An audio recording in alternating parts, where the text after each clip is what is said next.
Like you have them ready to go. You're like, okay, what you got? My notes are about 7 pages long. Okay, here we go. Good afternoon, everyone. Welcome to Smudcast number 642. Netflix's Cowboy Bebop is good, actually. Holy hell. Let me just go over the basics here. This came How out about no? December 14th, 2021. This came out. It has not even 800 views from the YouTube channel Questing Refuge. Has about 5,000 subs, so he's not too small. And 80 upvotes and 11 downvotes. So obviously, if more people saw this and they were fans of Cowboy Bebop and the anime and saw this video, they would probably instantly downvote it because they have better things to do with their time, like watch the anime. So they'd be like, no, this is wrong. But you never know. You could have smart the other video titles scare me in the suggestions you get in Watch Together. One is about about autism, and another is Stop Fixing Disabilities. Like, oh god, this is his channel. Oh yeah. Oh, that is that kind of channel. Isn't it fascinating how all these people with the opposite idea of rational, observed opinion, that why something works, why something is good, why something is pleasant or painful or whatever, have all the wrong opinion. Every single outlook they have is almost always wrong. There might be a little shred of rationale, of understanding, of logic here and there, but for the most part, it's all my random feeling opinion on how this makes me think. And you're like, I don't think we have specifically books and stories to make us the primary function of stories is not to make our imagination go in a certain creative way. It can. Lots of science fiction, fantasy does that all the time. But that's not the primary function. It's supposed to make you appreciate what it means to be alive in a different context with different characters, with different plots and different ideas. If you're just sitting there and going, wow, Doctor Who, crazy stuff. I had a better story in my head when it was going on, then you're just there because you're bored and you need something to get your brain going. And then while you're watching something which is not good enough for you, you're stimulating your brain by getting your imagination going and remembering stuff probably that wasn't there in the first place. And that happened to me a few times with books I actually enjoy, but they're so complex that I have to dumb them down to make it more digestible for me so I can appreciate the fiction. And I see that with Greg Egan all the time whenever I read any of his books, because they're so scientifically complex. Like he uses all these formulas and explains the brains of string theory and alternate universes, and you're like, whoa, this is too complicated. I can't wrap my brain around it. So I end up imagining a more simpler explanation by personifying it with an alien that could travel or whatever, as opposed to explaining that the characters in the story are actually traveling through these brains and other dimensions and what have you. So it's too much at times for my little brain to handle. That I end up reinventing the narrative because I can't digest it. Sadly, they're probably suffering from the same thing. Maybe. Well, no, I think it's a little different because if you're watching Cowboy Bebop, the Netflix version, your brain is turned off. You're just like, what? What is happening? Why are things broken the way they are? So it just seems to me that, like, even for like the average viewer, like who isn't familiar with the anime, because like I have like met with a bunch of those. I have said it before the stream as well, that they see the aesthetics that like they have for the live action from the first episode, and they are sucked in enough to watch one episode. But after that, they just instantly quit because there's just no charm to anything. Yeah, it's part of that setting that is like, oh, it's space, but it's contemporary, it's grimy, and it's also futuristic at times. So there's all these wonderful genres, which is kind of the point of Bebop, this mishmash. Very, very easy to pick up too. Yeah, So Very simple story. they got guns, they Gimmick. got spaceships, they got cars, they got all these things you could wrap your brain around. So there's something to identify with very quickly, I think. And the problem is the characters don't work as well as they should have. I think John Chow's strut is good, but something feels a bit off about it. Spike is a bit more of a aloof. He's a bit more uninterested. He's not like jiving his hips and his shoulders. He's just sort of just walking up and down, whatever, doing his thing. So when I saw that, I was like, it's close, but it's a bit off. And I don't know how to describe it properly, because when you see the animation, it's like it's clean, it's crisp, it's like he's Spike, he's aloof, he's cool, he's in the background, he's not strutting, he's just walking. He's relaxed. So something about that didn't feel right. I guess you could argue that John Cho put a lot of effort into it, the physique, the exercises, the martial arts. He did a good job. But we also know he's very old. So it looks wrong. It looks off. And like John Cho's like Spike is pretty much that. It's just he's like the Diogenes of the live action Spikes, pretty much. really, Because like he's going between stoicism and like being a complete psychopath. Like, he doesn't care about anything. He's just so fucking bored all the time. And when he gets to do something, he just goes straight up to the person that was shooting back, or like even the bounty, and like he's so close to like pull the trigger. That wasn't Spike. Spike only did that as a last effort to do. yeah, because he was so good, and plus he wanted to get the bounty, so he didn't want to kill everyone. Yeah, like he had some sense. Like that's their only income. Yeah, the joke, even the first episode was that he caused all this property damage catching the guy. Yeah. And he has to learn to but that's not because of bullets. That's because of, using his swordfish or his ramming into stuff. So he doesn't want to, but he has to catch the guy, so he has to run really quickly and dodge things and get into cars and car chases and what have you.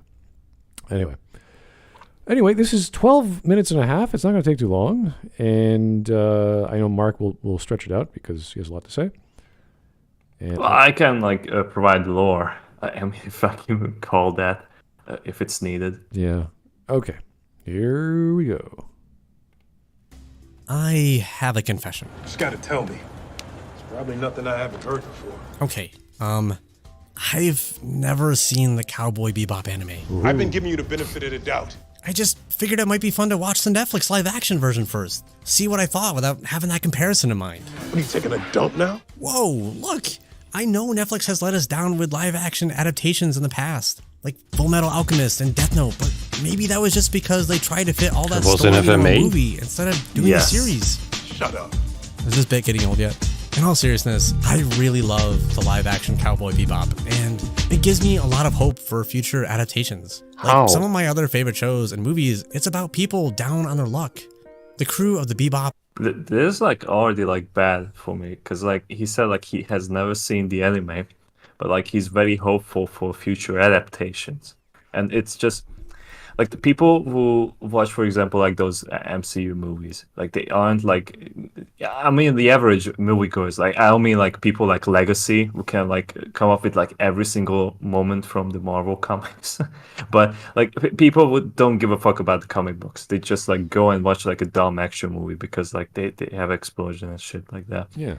Like they're never gonna say like, well, this adaptation is like really accurate. Like this is exactly how I imagined this comic book being adapted. No, they just only want to see like dumb action. I feel like this person is just using the wrong words already. Yeah. It's kind of like thinking of the new Trek, and like everything you've ever seen Oh yes. is garbage. Everything is just trash. And then you get to the third season of Picard, and you're like, oh, there's a good writer still working in trash, but he's doing the best he can, and it's not working very well. So you'll get some episodes which are, oh, this is a good story, and then you get some episodes which are just filler, but they're not garbage. And that's when they're filler because they don't have to deal with the crap they're using. They're just doing their own thing. So you have a good writer who's like, oh, shit, I'm in this disgusting sandbox of shit. Let me just sweep it all over here, and let me just play with my own toys, and everything's great. So it's kind of like, okay, it's not bad, but it's not Star Trek, unfortunately. So Oh no, it's far away from that. yeah, look at Mass Effect, right? I always bring this up. The first one, so much hope, so much good setup, great storytelling, great characters. Like, all right, this is going to work. And then they just go into characterization the whole time. It's like, where's the plot? Oh, yeah, we forgot. We're doing a plot. And then they forget again in the third game. And you're like, oh, we forget again in Andromeda. And they're like, okay, we'll forget about it. I'm done. There's no point. If you screwed up 3 times in a row, all the magic's gone, plus all the talent's gone. So why even bother to hold on to hope? So yeah, a lot of companies, studios, people, they let you down, and you have to let them go. We're never going to get another good Star Trek outside of Strange New Worlds, which is its own beast, its own weird thing, which is fine. And I said the same with Enterprise. Not to maybe like it, but I think it's very... That is so weird because like Strange New Worlds is essentially like an offshoot of Discovery, isn't it? It is trying to be like the original Star Trek. The TOS? Yeah. It's like a precursor, but it has these other elements to it that feel like it's closer to Discovery, but it's its own. But it's actually telling an Enterprise story, so episodic, character focused, and focusing on what it means to be a human in the future, and all this bright, colorful feelings that you're supposed to have adventuring around. So that's the only thing I could say out of New Trek is actually watchable and from the start. So they set it up properly. All right. Okay, here's Bing chilling. How's it going, Bing? Reminder that this is the person that said Miles Morales is the best Spider-Man. How can you hold such an incorrect thought in your head with no shame? Also, Netflix Bebop turned Faye into a crappy version of Revy from Black Lagoon. That's quite accurate, actually. Yeah. If you guys have not watched Black Lagoon, this is probably what you do after you watch Bebop if you want more. Bebop number 1, Black Lagoon number 2. It's sort of the same vibe, but its own dark, weird, contemporary setting.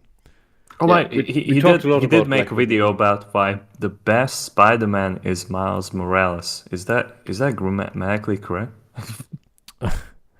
Yeah, you really have to like Spider-Man to say stuff like that, and you have to have a good argument because you can't just say that without backing it up because there's so much Spider-Man, and then to take that version of Spider-Man and say that's the best is like you have to have a really good reason why. If you're watching it from the Netflix point of view, that you haven't really delved into too much into that fandom, then yeah, like there's so many versions and iterations and like Amazing Spider-Man and just the 90s, late 90s, what they did, the ultimate versions. Like I think Gingaman would say those are good or bad depending on what writer took it. So it's very specific, and you'd have to ask a Spider-Man fan who would say, yeah, Miles Morales is a good Spider-Man. Is he the best? Probably not. But you have to have your criteria for what makes a good Spider-Man. So, oh boy. Anyway, back to the video. Have been screwed over by the world and are just looking for a way to survive. The heart of the show is about family. How do you reconcile with the harm? It's about family. That's so powerful. Awesome. Oh my god. I mean, in the anime, technically, some of the storylines are about family. That's true. But I would not say the mob is the main... The main story is about the mob and Vicious and Julia. I don't think that's technically about family. It wasn't about family. It's like it was such a simple love triangle story. It's just I can't believe that Netflix like just stretched it out and like made every single episode of the show about Julia, Spike, and Vicious.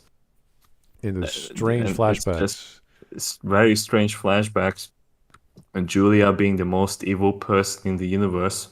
And Spike being this sniper guy, hitman? Yeah, he is a sniper for a solid 2 minutes, and we never see him do that again.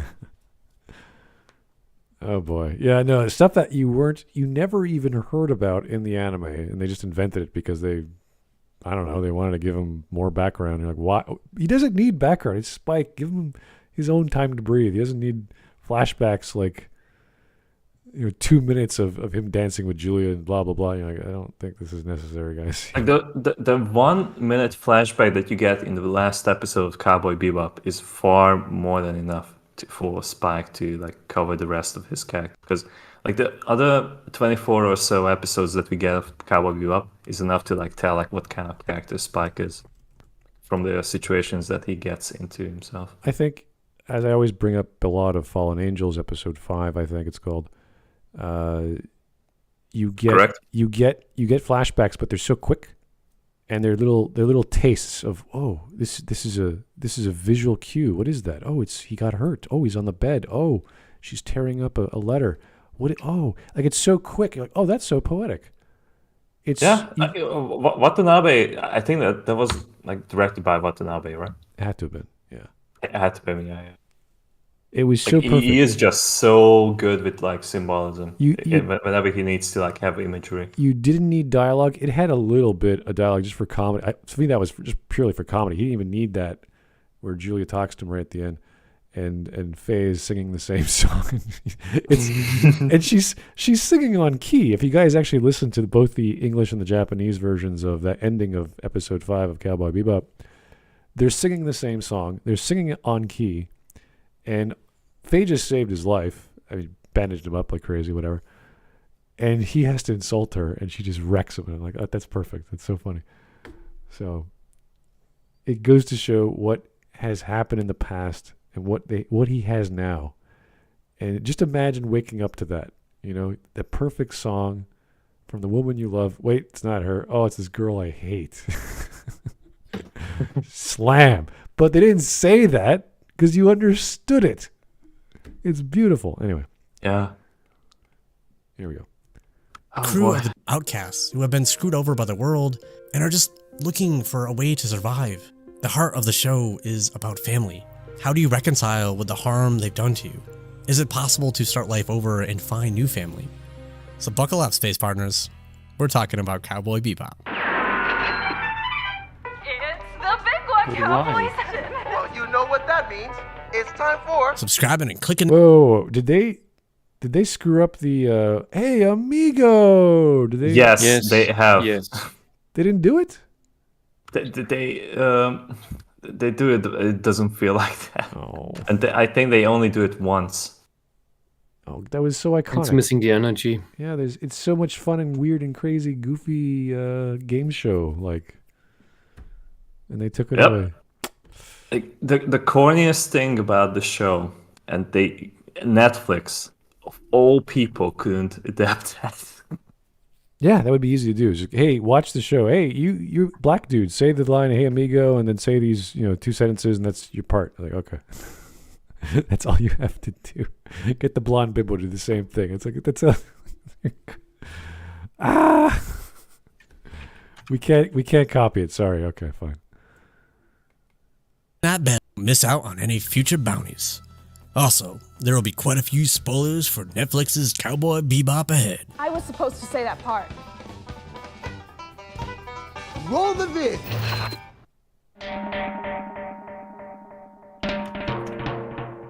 Family What is this font? isn't something most people have to give much thought to. You're born into one, and that's just the family you have. And if you want, later in life, you may start a Is family this really the yourself angle that that will you- add to that larger family unit you were already a part of. Ideally, family serves as a support network, a safety net to assure everyone has their needs met. Food, shelter, money, and emotional support, just to name a few. Family can also provide a safe space to learn and grow. But what if you don't have a family? Maybe you never had one, or you lost them. It can be easy to overlook just how much impact this has in our world, which has very few safety nets. Cowboy Bebop, like a lot of good science fiction, says what happens if our world continues down its current path. The show takes Really? place in the future where technology has greatly improved, and yet people are struggling more than ever to get by because even more is controlled by Shitbag corporation. Wait. We're talking about a bunch of bounty hunters. They don't have a job as a 9 to 5 or anything like that. They are scrounging for food and fuel, essentially. Yeah. What is like the Netflix show is trying to take the angle that like everything in this world is because the corporations are too evil, capitalism, and the other evils of the world. really? Yes. So we have all this bounty to the point of going into space because of these corporations, and they're bad. It's like I have seen like the show because of the reviews, but I can't remember too much that like they put too much effort into explaining like why humanity is the way they are. Like they are like pretty much refugees in the galaxy, Right. and they aren't on Earth anymore because they, for some reason, still have stations on Earth that controls like a super AI that can reach from several galaxies away. But it's just like it's not very well built up as like the anime itself. Like I feel like the world building is far more mature in the anime. This one is just all over the place because like from like how the crimes work, it just seems like there's only one syndicate instead of the 3 that we see in the anime. Yeah. Because like there's like the Red Dragon, that's the main one, and then the other 2. It has a almost cyberpunk vibe to its setting and its technology.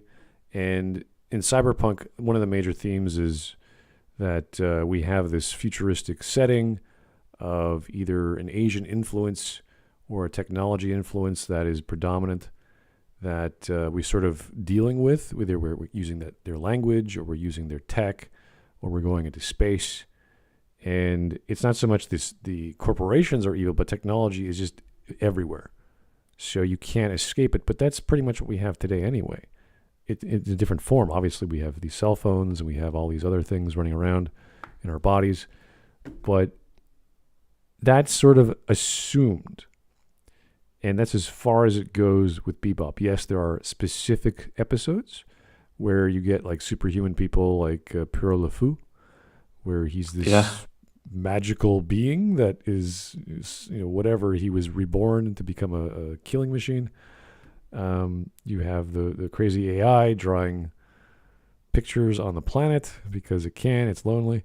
You have all these weird technological stories that are typical science fiction or science fantasy. So that's just assumed. It's not a major theme, though. It's just part of the setting. Kind of like Star Trek.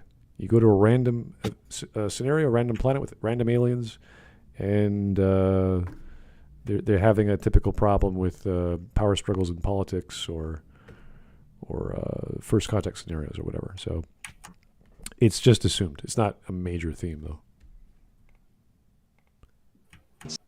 Put themselves in extremely dangerous situations all the time in hopes of collecting bounties. Any job could cost them their lives, and the payouts aren't even going to last them very long, assuming they get paid at all.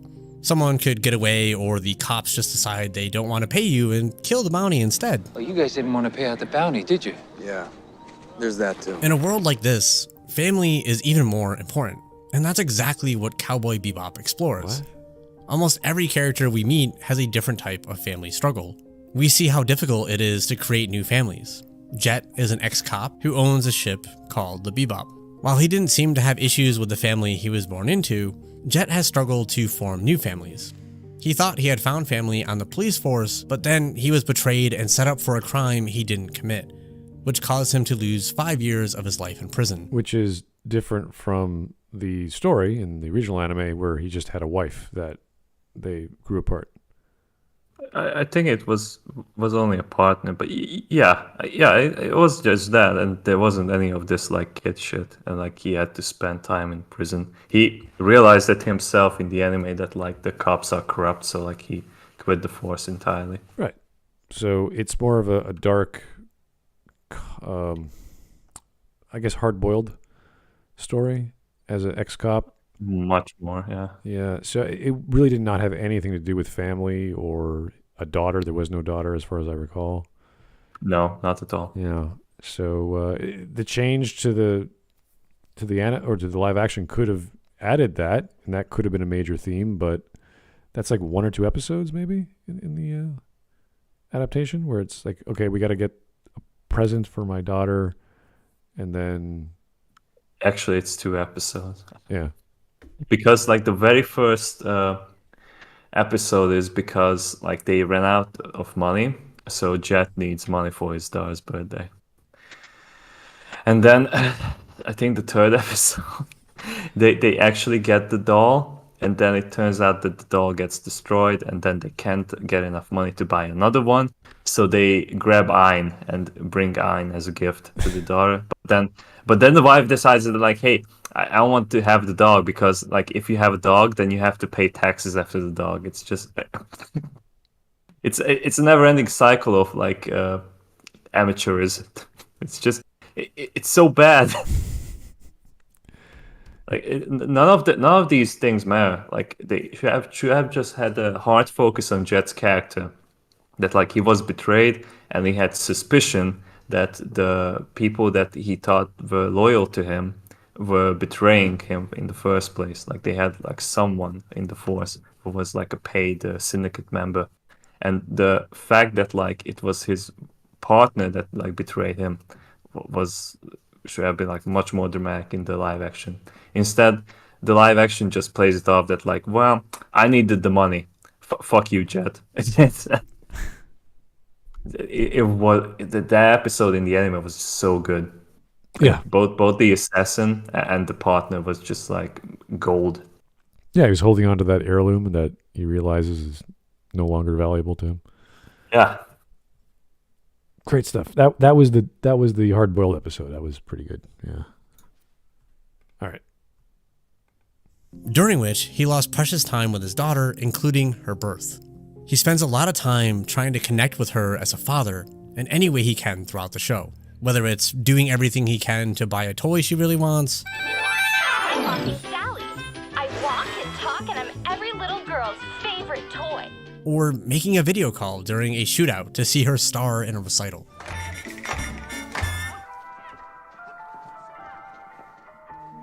While in prison, Jet also got divorced, and his ex-wife got together with someone he know he used to anything about consider the a anime? brother from his days being a cop. No. That was like the premise that like he has never seen the anime because like he wanted to watch this thing first. Yeah, but then how can he still talk about it being a good adaptation Exactly. Well, when he has nothing to compare it to? Or is he just saying, "Oh, it's good the way it is"? Yeah, I good. don't know anything about the anime. On its own, like no. It's not good on its own. It's on its own. It's garbage. That is the thing. It's a garbage adaptation, and it's also garbage on its own, completely detached from what it's adapted from. yeah. See, this is where we evaluate a story for its worth. You could argue production value. It has some good qualities here and there. I'm not going to say it's all trash, but it has a color palette that's discernible. It has dialogue, which makes sense to some point sometimes. The frames move. Yeah, the camera angles are a little strange. Some of the action scenes are a bit strange, but you could understand what's happening. The problem is what's happening is then stupid. So it's like it's presented in a clear way. It's just dumb. It's a dumb, unsophisticated narrative. So that's where we just identify the storytelling elements, not necessarily the genre elements. That's a whole other issue. Then you could say, oh, geez, as far as space opera goes, or what would you call? It's just a mishmash of genres. So you can't really be very specific. It is not that good in comparison to, let's say, The Fifth Element or Star Trek or what have you. These betrayals make it hard for Jet to be in relationships where not everything is completely open. But he also wants to give everyone the benefit of the doubt because he knows what it feels like to be wrongly judged. This creates conflict sometimes between other members of the crew since they are still grappling with their own pasts. Spike, who is Jet's partner, is running from his past family, the Syndicate, and Vicious.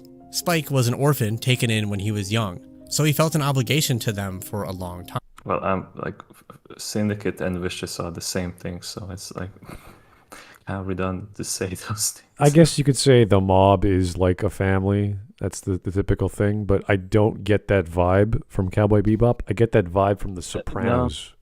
I get that vibe from The Godfather. I don't get that from The Syndicate. Well, those two mediums were built on that, so it's like Cowboy Bebop. I really didn't get that neither. Yeah, It's like a bunch of guys you used to know in your crew, not, oh, this is my friend, this is my brother. It's like, not really. Maybe Anastasia he cares about because that was a friend to him. But even then, he doesn't treat her as family. He runs away from everyone. Spike is like, I'm getting the hell out of here. I don't want to hang around you guys. You guys are crazy. And then he has to catch up with his past and he has to go back. So that is the main theme of the story. Your past catching up with you, not family. That's just the avenue. That's just one of the many things that catch up with you. And in Spike's case, it's a tragic love story. It's a homicidal maniac and a lot of dead people. Anyway. Tries to leave, Vicious tries to have him killed. And then there's Faye Valentine, who is the newest crew member on the Bebop. Faye is not even sure if she has family anywhere. The only person she thought of as a mother is actually just a con artist who pretended to be her mother to steal benefit money that had been left for Faye. She cannot remember her past before that as a side effect from being put in cryosleep. Both Spike and Faye are characters who recognize the harm being done by their family and have tried to get away, but are still being impacted because of the controlling nature of those families. Aside from the main cast, we also meet characters like Asimov. So wait, so Faye has a controlling family that was her surrogate family? Is that what he's trying to get at? Well, because it's almost the same thing as in the anime that like she got cheated and then like has to find like scraps of like what she used to be as a person. But like in this adaptation, they entirely wipe out the debt team for Faye. So technically, Faye doesn't really have to work too much to get money because like she doesn't have to pay off like any kind of loan. It's just she doesn't have any of that shit. It's kind of hilarious because like they missed out on that entirely. Like where's the thrill that like she needs to like get like a high paying job to pay or something like that. It doesn't make any sense that like she's a bounty hunter. I just realized that these two characters resemble Antonio Banderas and Salma Hayek in yeah. Once Upon a Time in Mexico. I was like, this is like, yeah, Bebop took that. I was like, oh my god, you're geez, but it took me this and long. then they made it worse. Oh, my brain was like, this reminds me of something. Yeah, anyway. Who are like a Romeo and Juliet, both trying to get away from their controlling families as well. Asimov is trying to escape from the Syndicate, and Katerina is fleeing from her rich father. You don't know what he's like. Everyone knows your dad. Rich, powerful, total dick. This is contrasted with other characters who are still with their families that have clearly done them harm. Don't you want to make your mother happy? I do. This eco-terrorist mother has involved... Okay, this is, I swear, he's missing the forest for the trees. If you actually watch the original anime, it's all about your past catching up to you. It's not about your family telling you what to do, or whatever the case was with all these characters that are side characters. Actually, I just realized that like this is still like part one of this essay. Like this is about family. Like if this is like more than half of the video. Yeah, it does not matter if this person had a daughter or this referring to her mom. That's not the main theme of the story. He's just saying, oh, these are parents. It's like, therefore, it's family. It's like, well, look at the dynamic here. What's going on? This is an eco-terrorist person. Do you think this is a family that's healthy? That is something that we can associate with familial love? Like, no, of course not. Same with the mob. The mob is a whole different power dynamic than you're talking about the power dynamic of a normal family. It becomes its own creature. I would not even use that as a basis, as a theme. Because if you look at actual stories like primetime sitcoms or what have you in the 80s and 90s, those are about families. Those are about family drama, day in the life, going to school, going to work, and all the problems that you have. This is like, I'm going to blow up a building. I'm going to go kill my mob rival. I'm going to go kill some, it's like, that's not a family story. I'm sorry.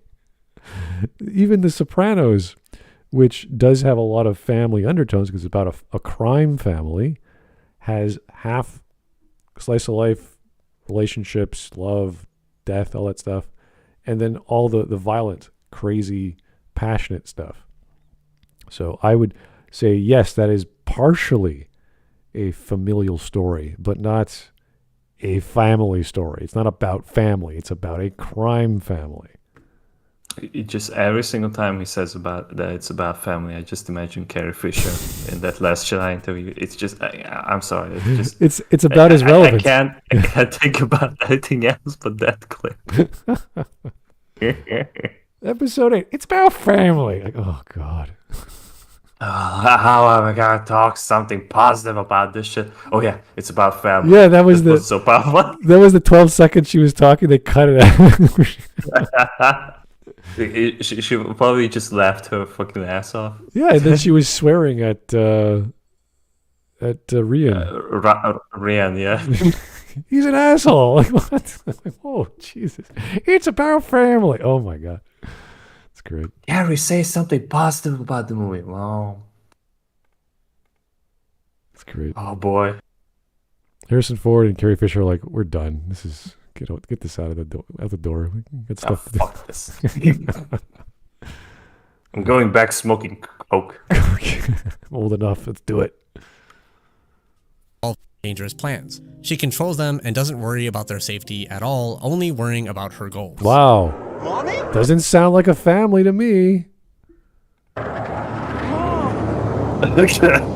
you going? She has no care for her children's lives or desires. Only her own. Then why are you thinking this is a story about family? This could be because she's like, the daughter is gonna take revenge on this mother in the end. This could be the henchmen. This could be associates. This could be partners. This could be anything else. The plot would still go along. There'd be no difference. The dynamic would be the same power dynamic as we had previously. There's no familial concern. There's no like, oh, my daughter, oh, my mommy. No, it's like, what the hell? She doesn't care. If you don't care about your kids, you're not a parent. Sorry. You have to establish your idea or definition of words, what a family unit is, even if they're dysfunctional, it's fine, but you care. You're not very good at it. You're not very good at expressing it or resolving issues, but you actually care. That's what a family is. And you work with that. These people just run away. Bebop, the people run away or their lives are taken from them. And they got to deal with that. And they got to have their past catch up because it's violent or they're looking for something or they have mistakes they want to fix. I think the only happy ending is with Ein and Ed. Yes, they escaped before the horror started. Yeah. And that's the anime, of course, not the joys of Ed in the last episode of the adaptation. Yeah. Pretty much. Mother do? Vicious also has lived a life ruled by his father in the Syndicate. His entire life, Vicious has been belittled and had his masculinity mocked. His father even going so far as... Oh, by the way, I just realized that like the father character for Vicious is played by the same actor who played Denethor in Lord of the Rings. Because I was like thinking like I recognize the actor from somewhere. Cool. Like, it was him, but like I don't know how they got him to play in this garbage. Like how did they manage to afford him? Oh boy! All right. Is to make Vicious watch his mother die by suicide. He started telling me how weak I was, shedding a tear. So it's not surprising that Vicious has become a massive mess of toxic masculinity. And then, of course, there's Julia, who feels too scared to leave the Syndicate and her abusive husband Vicious for good reason. While all of these characters and more struggle with family, It was Faye Valentine's story that particularly resonated with me. Oh my. Spike already gave up the How? family he knew. Jet already lost his. While Faye is still trying to figure out what she even lost. It's through her we go. Wait. So you? So you don't know what you are, who you are, where you come from. You're just completely getting lost fucked by in random life. people. Like that's also like a great episode. Like in Is the that- middle of the show, like they need a mechanic because like the Bebop is having some kind of engine failure, so they need to replace the engine, and then they get like a random woman mechanic in her mid-20s or something, and then Faye sees her. And they are like, okay, let's fuck in the engine room. And then they just have 15 minutes of that. Isn't that just copied from Firefly in Bad? I haven't seen Firefly. There was a scene in Firefly because the engineer, who's actually cute, she you could say she's engine sexual. That's her fetish, the engine. So she has sex under the engine with someone. All right. That's one of the ways you get to know her, I think. Yeah, but this guy is saying he identifies with Faye the most because she's confused and doesn't understand her background. She's also malicious. But this is sadistic. Like look at this expression. That is sadism. Yeah, but how do you identify with a character who's like, oh yeah, I totally get this guy who's a blank slate and is confused. It's like identifying with the nameless By having one. absolutely no clue about yourself. And then the question is, why do you think, you who knows nothing about anything, including yourself, past, present, and future, why do you think you can tell us what is good and what is not? Right. Well, You didn't even watch the anime, for fuck's sake. like when we identify with the nameless one from Planescape Torment, we don't identify with the fact that he has amnesia. We identify the fact that he's going through so much and he has all these things that have happened to him he can't remember, and they're really important, and he has to catch up, and all his past is coming at him like a freight train. He has no idea what that is, and there's so many permutations of that it's amazing to identify and discover, because the whole game is based around that. So it's kind of like you're gearing everything towards this big climax of a literal fortress of memories that were negatively impacted the rest of the world he was in. Not because we identified with one of those memories specifically. It's silly. Like I don't identify with Chrono from Chrono Trigger because he's a blank slate. That's silly. Or identify with the hero from Dragon Quest series because he's a cipher for the main character. That's silly. Oh wow, this glove fits so well. Identify with it. It's like, what? It fits great. That doesn't mean it. There's a emotional connection or a logical connection or an intellectual one. Like this is probably the worst thing I've heard from him so far. He identifies with the Faye character the most because she's confused and doesn't know her background. I think like that's why the person likes this show so much. Like Faye is the character that like everyone hates in this adaptation. Like she's so insufferable. Like I cannot put it into words. Like Yeah. it would need like 2 hours at least. In the anime, she's a pretty decent girl. I mean, she does Mysterious too. She's got some elements of feminine charms, but she's not vulgar. She's not crazy. She's not violent. There are times when she does get violent, but she's always trying to be charming. She's always trying to be, aside from when she's talking to Ayn because she's hungry. Yeah. But no, she's trying to be as charming and seductive as possible. Yeah, compare that to the live action where the very first scene you say Faye Valentine, she's pulling a gun on Spike from behind. Yeah. It's just like you lose all your respect for that character at the moment that happens. Yeah, I think she's more of a tomboy in the show than she is in the anime. Way more because of the outfit as well. Which is kind of funny because like she's the not outfit. a tomboy in the anime at all, I think. She's just a femme fatale, and femme fatale and a tomboy are very different things. It depends how she's characterized by the other characters, because Spike sees her as a tomboy. She has Spike doesn't give a fuck about any of feminine charm. Yeah. Like that's the thing. and she does dress But up. like So. that's a strange thing about the outfit too. That like Faye is the only one who had her outfit changed. Everyone else is the same. Well, I get that if you're rolling around in the dirt, you want some padding. That makes sense. But you can make it look like the actual outfit. It's not hard. Yeah. Especially if what's his name, if Spike is blue and he has a blue suit, she could have a yellow suit. She could have whatever. Just match the color. All you have to do that is match the color. The new outfit that Faye had, well, new, but it's just so bland. It just blends into like the dirt that like she's rolling into. Almost like that was the purpose from the get-go. Yeah. Like, but honestly, like I never remembered Faye using a knife or like any close quarter weapons to defend herself. Like she was always using guns. The automatic. That's all I remember. Yeah, that one scene with the bar, she just blows it away. The cigar. Yeah. Oh. She's like, I don't have time for this. Yeah, that was so good. We didn't get that. Instead, we got like, welcome to the ouch, motherfuckers. Yeah, well, a little different. The pain. Of self-discovery, figuring out what our past means and what we want for our future. Oh, finally. If you're like me and have struggled with your family of origin, you probably will relate to Faye a lot. Why? There might be family secrets you should have known long ago.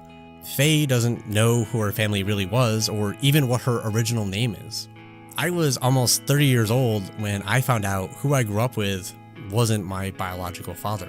Wait a second. Isn't this the same thing with Spike in the show? Because he's using a moniker or a fake name? No, in the original show, like, I think, like, because everyone calls him Spike. No, the adaptation. The adaptation, yes. That's the thing, because, like, in the adaptation, he's called Fearless, and Spike Spiegel is, like, a made-up name. Exactly. Right? So it's like, oh, so we don't know Spike's real name either. So what's the difference between him and Faye? Faye doesn't know her real name. We don't know her real name. Spike not telling us his real name. We don't know his real name. What's their point? Well, I identify with Faye. I was like, okay.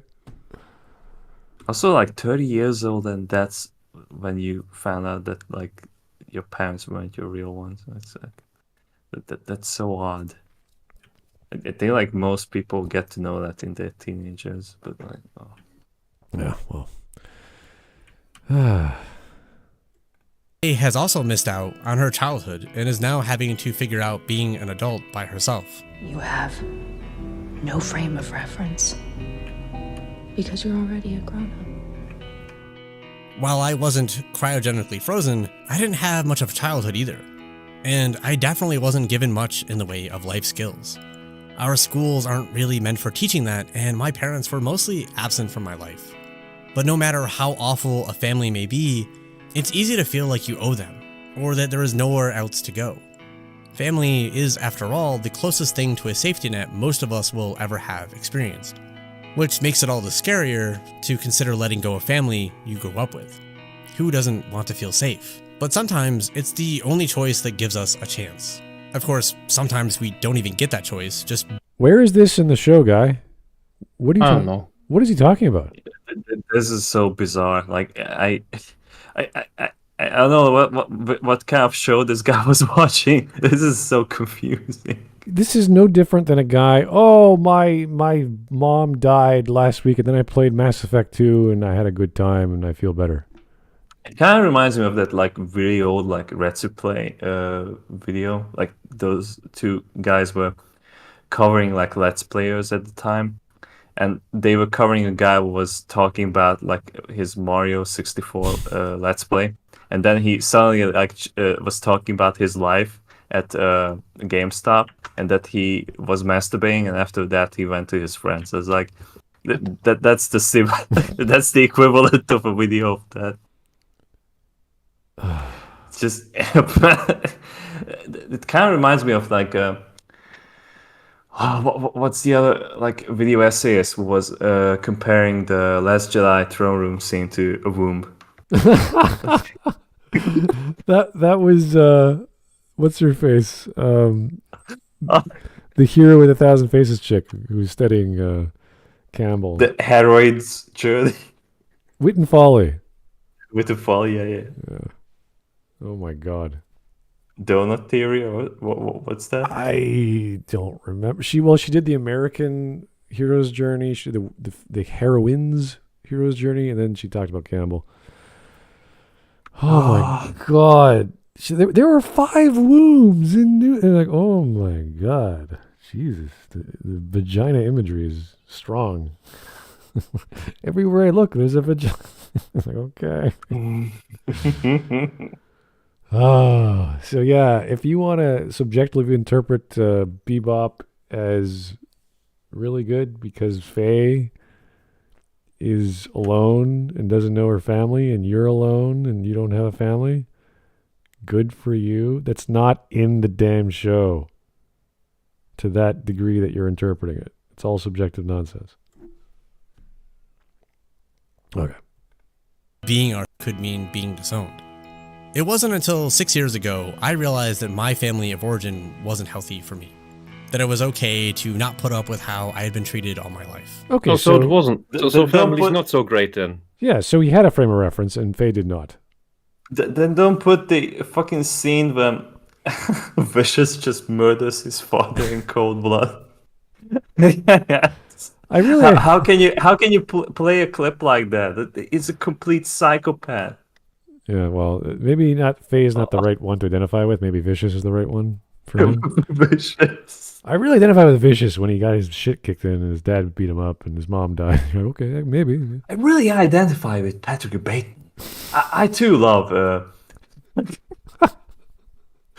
Oh my god. Huey, Dewey, and the Blues, or whatever it's called. Yeah. Oh. Do you like Phil Collins? Okay, well, Faye it is then. I don't know. He likes Faye. Here you go. Putting up boundaries went about as well as it did for Spike leaving the Syndicate. We didn't quite have assassins sent after us, and I don't want to get into all the details, but my wife and I did not feel we or our kids were safe where we were, so we needed to move. Wait, your wife? And kids? What is going on here? Why is this? I am confused. I thought we were talking about your childhood, not your adulthood. Does he know? If you have a wife and kids, you are the family. You're in charge. You could decide who is part of your life and who is not. How does that have anything to do in relation to Faye, Vicious, Spike, Jet, or any of the characters? They don't have, well, maybe the Jet's version of his wife in the adaptation because she has a kid. Maybe you could identify that way, but I thought this was a childhood problem, not a parenting problem. Okay, whatever he's talking about. It doesn't matter. We baked out our lives. We took a huge loss on our house, as well as leaving almost all of our possessions behind to move across the country. And while it was scary and upsetting, it actually felt really freeing also. It was like having chains that had been holding us down suddenly taken off. So you didn't sell your furniture and stuff? Why? You didn't call the repo guy, or you didn't call, like, there's actual organizations you can call that will just buy your stuff at a low price and you'll get something for it. Come on, like, we already went through this test. Like, if the person decides to watch the live action adaptation of Cowboy Bebop first, then obviously they do not think about the hippo guy. Oh. Yeah, this is becoming more of a personal, subjective take. Oh, my life was like this, and then I watched Bebop, and I liked it more, and like, okay. Personally resonates with me. Like, no, this is awful. Like, you only have to be drugged, and then you think that this is like something relatable to my childhood. Yeah, if he would just... I don't understand how he managed to get his own family started with this little bit of knowing himself or anything in the world. Yeah, just take away... But you don't need to know yourself to start one. It's yeah, take away... He didn't have anything to hold him back. Yeah, fuck around and find out. Take away all this gobbledygook about his past or his family or his personal story, and say, okay, why is identifying with Faye a good? Like, how does that work, and how does it work well in the adaptation? Because I can do that with all kinds of shows, subjectively, which is pointless because you're not identifying anything. You're just saying, well, I had a childhood like that, therefore I like this character. It's like, that's great. Is it universal? Is it just you? Is that the thing that makes the story good? That's silly. You're appealing to one individual person who had the exact same story, which he doesn't even have in this case. This is not what you do when you critique something because you like something. It's like, oh, I like the character because why? They have blue hair. It's like, I don't care. That's the dumbest shit. I like the color blue. I blued I colored my hair blue when I was 4, and it was a really funny story, and this character did that too. And ooh, that's stupid. That's not how you evaluate stories. It's just, no. It's not how you do it. When you see a blue-haired woman, just run away. Yes. Any colored-haired woman, well, not all of them, but some of them. A large portion, you're like, okay, honey, you're beautiful without that, but you don't lay off the fluorescent colors, please.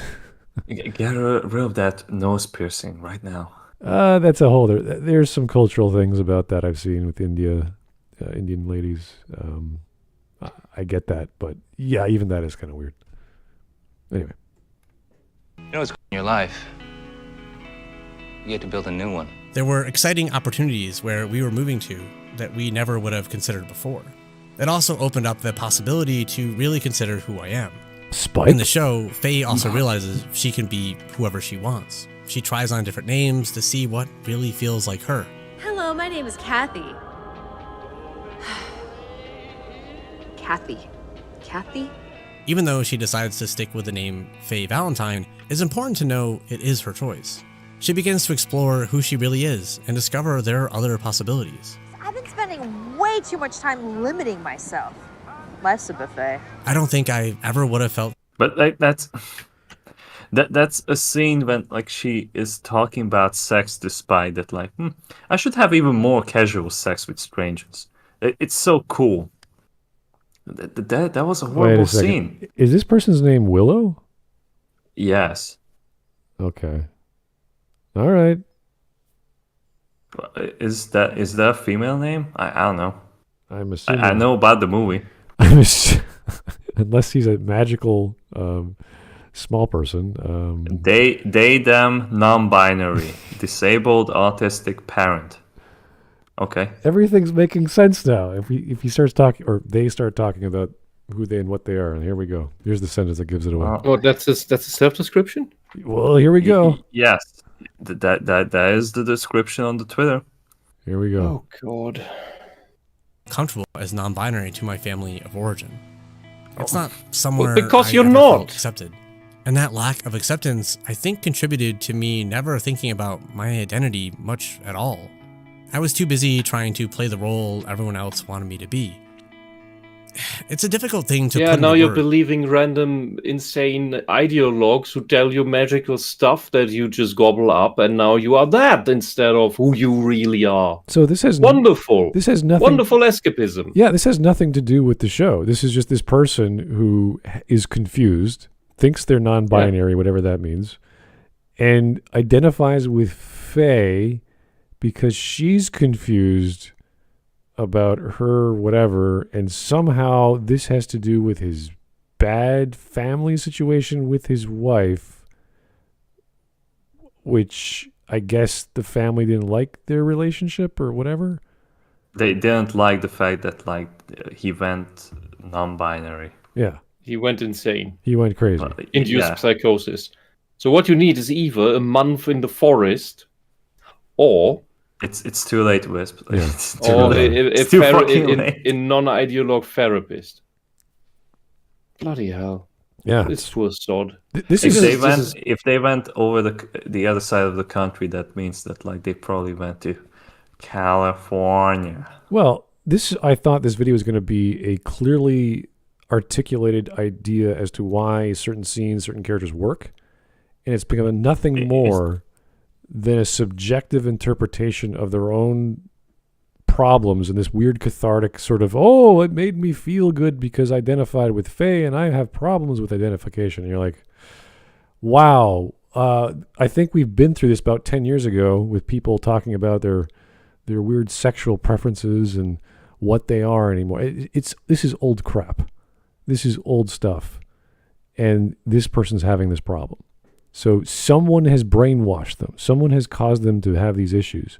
Now, maybe they have gender dysphoria. Maybe they have problems about their sexuality. I don't know. No, he wouldn't. He would talk very different if he had gender dysphoria. That's a good point. Yeah. There's something. This is like, we're not seeing into the show as a piece of media. We're seeing into this person as a mental case, as something that has to be diagnosed properly and is gone off the rails. Well, it's kind of like how I see that, like, they see these essays is that, like, they want to see like a free therapy session through YouTube, and Sure. this is really not for that. Yeah. It is so dead wrong. People use media as, well, many things. Therapy is definitely one of them. It doesn't matter if it's a real or fictional story.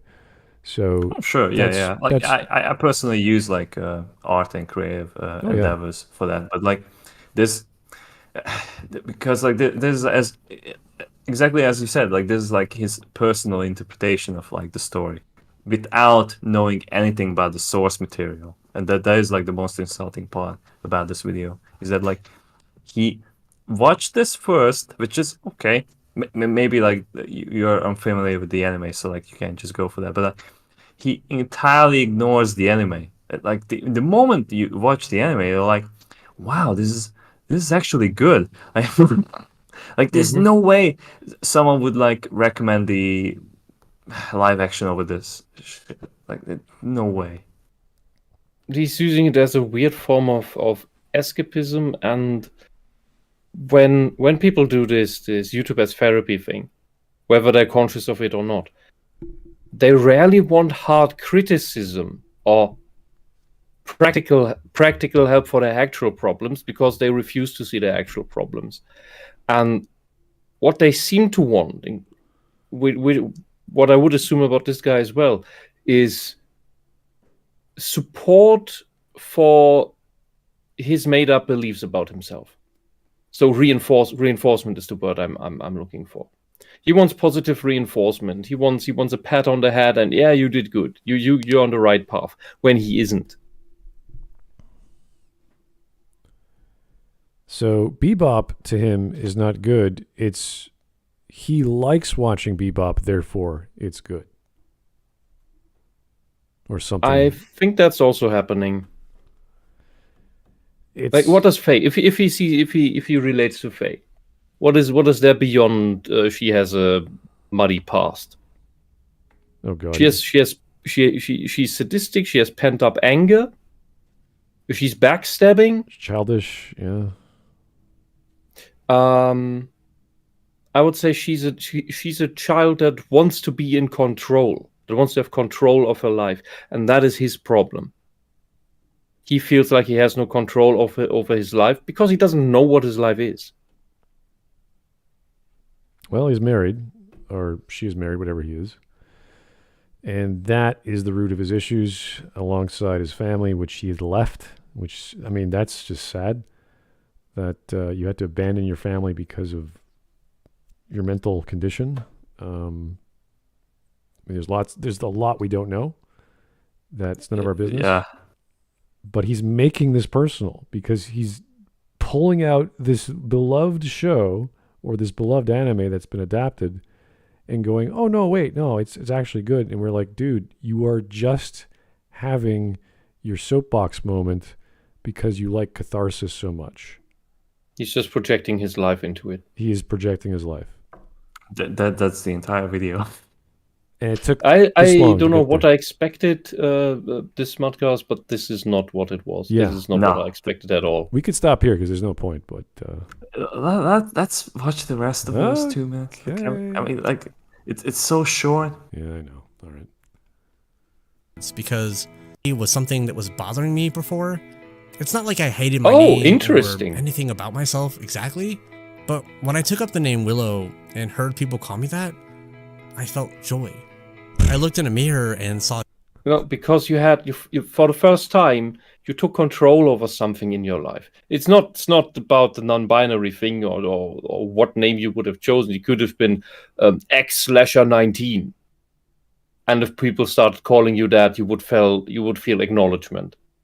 It's not about the non-binary thing. That's just the vehicle. That which would prove that you're not non-binary, because that's not a thing. It's just a catalyst to get validation from other people, because that's what you've been lacking. That's what you've been lacking through your bullshit parents that you had. Well, we don't even know that. It's possible that they're bullshit parents, but if they have to deal with this psychosis he's going through of who am I, what am I, blah, blah, blah, and whatever his therapist, if he has one, said, that could be another issue, another confusing... The whole thing is, when he starts with he didn't know that he had a problem with identity. Then he didn't have a problem with identity. Oh. There's no. So the activists invented this non-binary thing and put it into the trans bucket soup umbrella, as they call it. So they wanted to be related to that, but it isn't, because there's nothing you need to have or do in order to be that. You just need to claim it. So this thing was invented solely to confuse people, and like what happened with him, it's a catalyst to fabricate validation that you get nowhere else in life. And it's just sad to watch this, man. It's just sad. Yeah, okay. Changed it, and for the first time ever, it looked like me. It's hard to notice the absence of a positive feeling, because how do you know if something is missing if you've never actually experienced it? I'm not done figuring this stuff out. By feeling I probably something never will missing. Be. Honestly, I find that really exciting. Seeing a character like Faye that I can relate to with all of this really meant a lot. Faye started with nothing. No one to lean on. No one to be loved by. And she finds family in the crew of the Bebop. Faye may not have much, but she has Spike and Jet. So while sometimes I feel lonely because I was outcast and I don't have many connections now, the people I do know mean the world to me. I'll take them any day over the false sense of safety I had before. It's difficult to feel like Faye, that you are starting life really late. But as Faye's younger self says, it's gonna be alright. Today you are who you are today. You're not perfect, but you got a lot to give, so always remember, I'm rooting for your future self.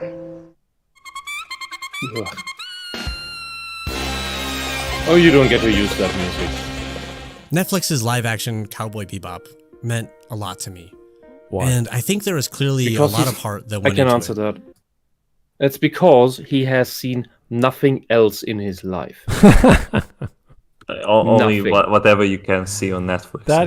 That's I mean, considering we know what happened or what his background is, that's like, okay, we'll just throw that out the door and say, well, you have no idea what you're talking about in terms of quality, and you never saw the anime, you don't know what anime is, you don't probably know what cartoons are, or storytelling that is any good. But because you're confused, you identified with something and projected that outward. Therefore, you liked it. Like, oh. So this guy came out of some Amish village, got a TV, that is the best theory. and then Cowboy Bebop was on as the first thing, and he clicked on it and went, whoa. Oh my god, that's totally me. For real, bro. No cap. This was the first show I ever watched. It was my favorite. I've never stopped watching it. Okay. Oh my god. It's so likely that's what happened. Oh boy. After all we've learned, yeah, okay. That's fair. Maybe it's not as good as the anime. I have no idea. But does it need to be? I'm always for more media that reminds us. Yes, it has to be at least 10%, if not higher. Please. Reasonably good. What exactly did he say? Your laughter went over it. Oh, I'm sorry. Rewind it. There is clearly a lot of heart that went into it. Maybe it's not as good as the anime. I have no idea. But does it need to be? Yes. I'm always Yes. for more media that reminds us while our past affects us like the family we did not get to choose, we are not beholden to it. There's nothing any more real about family you're born into than family you found. Oh, he didn't even use the proper, like, the found family thing. He's just referring to it in a different way. Good He's lord. not fully indoctrinated yet. Oh, no? He's not... He's just orbiting around. Still confused. This is what ideology does to your brain, guys. And it's kind of scary. Oh, do I need to watch the actual thing? Does it need to be as good as the thing? Like, I don't, because I like the thing, so I don't care. I like this. Can you imagine? Like it's like you come out of the desert, and somebody offers you garbage as food. Coca-Cola. Like thrown away stuff. Not even the stuff you get at the counter at McDonald's, but the stuff they throw out in the back. And it's the first thing you have ever eaten. And it's amazing. Does it need to be as good as real food? Fresh food? I don't know. I like this. I like this trash because it's the first thing I ever had. I don't need anything better. It's like you get your grandmother's, I don't know, famous apple pie recipe, and you're a pie baker. You're really good at making pie. And you take the recipe and you go, I'll put strawberries in there instead. Like, well, it's not really apples. Yeah, well, why not? Yeah. Still pretty good. Still amazing. It's mine. I created it. It's like, well, it's not the same recipe then. It's not any better.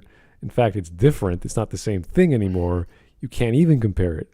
But if you were to use apples or whatever the recipe called for, you would hope as an expert pie baker you know how to use apples so it tastes at least as good, if not better, and you could, give it a little spin because you're an amazing pie maker.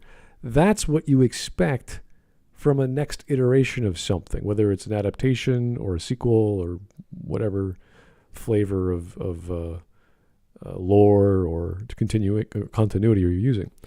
So for him to just say, it doesn't have to be as good, it's like, really? So you have no standards. You have no standards from what you're referring to, what you're talking about, or what even quality is. You're just saying, I have a history with my family that's bad. The characters in the story also have a history that's bad. I like catharsis, therefore this is a good show. This is not how you evaluate media or understand it. This is just this person walking around with their blinders on, I don't know, the chip on their shoulder, whatever you want to call that, and they're just projecting everywhere. You're never going to learn anything new. You're never going to try anything new. It's always going to be, oh, this reminds me of my pain. I can identify with that. That's not good. That's not right. That's not even analytical. That's just emotional nonsense. Let go of this crap. Find good media that has a universal human message that is worth telling, has some humane characters in there, not rambunctious children who are not even worthwhile to their contemporaries from where they came from. This is not Faye Valentine. This is a weird version of her. This is not Spike Spiegel. This is a sleepy, violent version of him, I guess. Jet is close, I would say. He's a bit goofy. Jet is the closest thing, but he's so significantly dumbed down and destroyed because of these changes. Yeah, plus there's the narrative that's, I guess, which is kind of funny. We were talking about a previous video, how American cartoons are more comical. They're more silly. They're for the laugh as opposed to European or Asian. This narrative feels goofy. It feels silly, not as serious, despite being very serious. There's a weird tonal shift. And I didn't watch the series. I saw clips and I saw, of course, Mark's videos. It's as if they're doing one thing one time and then the next time they're doing another in the same episode. which is not what happened in the anime. The anime was like one episode, boom, hard-boiled. Next episode, fantastical adventure. Third episode, drug trip. Fourth episode, a dark mystery. You know, it's like just everything has its own tone. It's consistent, and it just keeps changing as you go. Yeah, instead here everything is carried over from the previous episode, like build up like as a linear story, and like that's quite the opposite of what Bebop should be. Yeah, we need to like get the different sides of these characters. And, like the episodic structure is perfect to showcase that. Yeah, and this is the difference between watching Star Trek: The Next Generation, where it's just episode, everything's different, or you're watching the last season of, I think, DS9 or Enterprise or any of the new Trek stuff, because there's a through line that goes through them all the seasons. So not to say you can't do that in Star Trek or other shows, but you're changing the way things are told. Imagine if I wrote a book to you about Cowboy Bebop. In Chapter 1, Chapter 2, Chapter 3, I have subtitles or subsections, so I have Spike, Faye, Jet, Spike, Faye, Jet, Spike, Faye, Jet. And then Chapter 4, I just throw that format away. You're going to be like, what happened to Spike? Why are we going in another perspective? Why are we going now to Vicious or whatever? Why are we talking about genitals being eaten? Oh, God. That's... You will never know true power until you tasted the testicles of the man who have wronged you. That's a real line. That's a real line. That's being told to Vicious. Okay. I think I forgot about that. Oh, don't worry, I'm gonna link it. I know someone said that to me. I was like, what? That can't be right. That's a line. And then Mark, okay. Yeah. Oh, jeez. Okay. Well, we got a minute left. I'm pretty much done with this, so who cares? Never too late to try and make a new life. The crew of the Bebop help support and protect each other, as well as find a little bit of joy where they can in everyday moments. Why are we here? Because it's family time. And during family time, we do fun things together. Like bowl. Which can make all the difference in a world so hard to survive in. Let me know in the comments what you thought of the show, and if you'd like me to talk about the anime as well in the future when I get around to watching it. See ya, Space Partners. Partners? Thanks for watching, everyone. Yeah, because he can't say cowboy because that's a gendered term, so therefore it has to be partner. That's... You are... Oh, God, get out of that bullshit. Well, let's never watch this guy again. How's that? This is so bad. Agreed. Yes, best leave it. Oh, God. He has mental problems. He's got issues. He's projecting. It's not even fun to watch. It's just sad. Yeah, he's destroying himself and he doesn't even know. He thinks he's improving, but he's destroying himself. Oh, my God. Mark. Yeah. You had to... Yeah, I had to. Like, all of a sudden, like, this is, like, the context for this scene. So, Vicious goes to Mao, because Mao is, like, a woman in this adaptation. Right. And asks that, like, hey, Mao, do you want to team up so we can take down the elders? And then Mao says, like, well, we gotta convince this other guy. And, like, he takes things very seriously, you know? Have you heard about this legend? It's kind of like the moment in Star Wars. It's like, have you heard of the tragedy of Darth Plagueis device? It begins like that, and then you get like a shot to this guy saying that line. It's amazing. It's truly amazing. Like, it's a cinematic masterpiece, I tell you. Well, it's this one of the stranger lines I've ever heard. I could understand if we're talking about cannibalism or some tribe of Africa. I don't know, some sort of weird It's culture. just dumb. It's just dumb. These are